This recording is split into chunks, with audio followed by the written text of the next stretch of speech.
think the biggest misconception is that transsexual transition is a single opportunity situation, that it's like going on Pimp My Ride, right? Where you go in one side and you come out the other side and everything looks different and maybe some things are chromed. Yeah. It's really not how it works.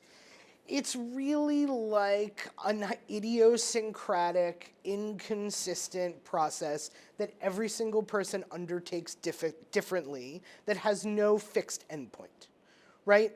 There are some things that people do. Talking to more knowledgeable people, whether that's a medical professional or peer counselors, talking to their families and friends. Some people use hormones. Some people have surgeries.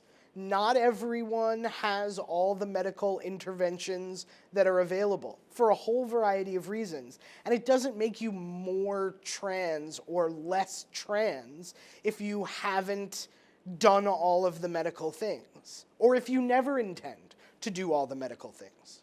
But when did you feel like, did you have a moment where it was like, I'm there? Well, yes, but it's not what you'd think at all. It was when my son was born. And I realized that I would only ever be dad and that I was never going to have to worry about being mom. I felt like I was never necessarily that excited about being a man. You know, manhood comes with a lot of stuff. But I was really excited about being a dad.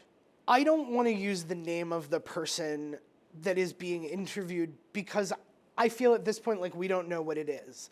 And among trans people, we have a word for when someone calls you your old name after you've already told them your real name.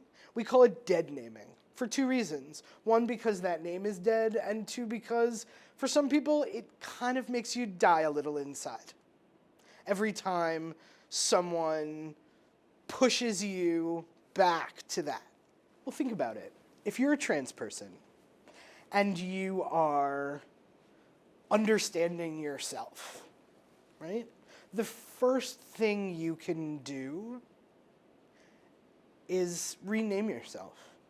The first thing you can do is say, call me Bear, call me he. That is how I wish to be in the world, right? Yeah, so to take that away is, yeah. It's never not awful, right? And sometimes people make a mistake and then they say, oh, I'm sorry. And you say, okay. And people get relatively good at it pretty quickly if they want to. And if they don't, they never do.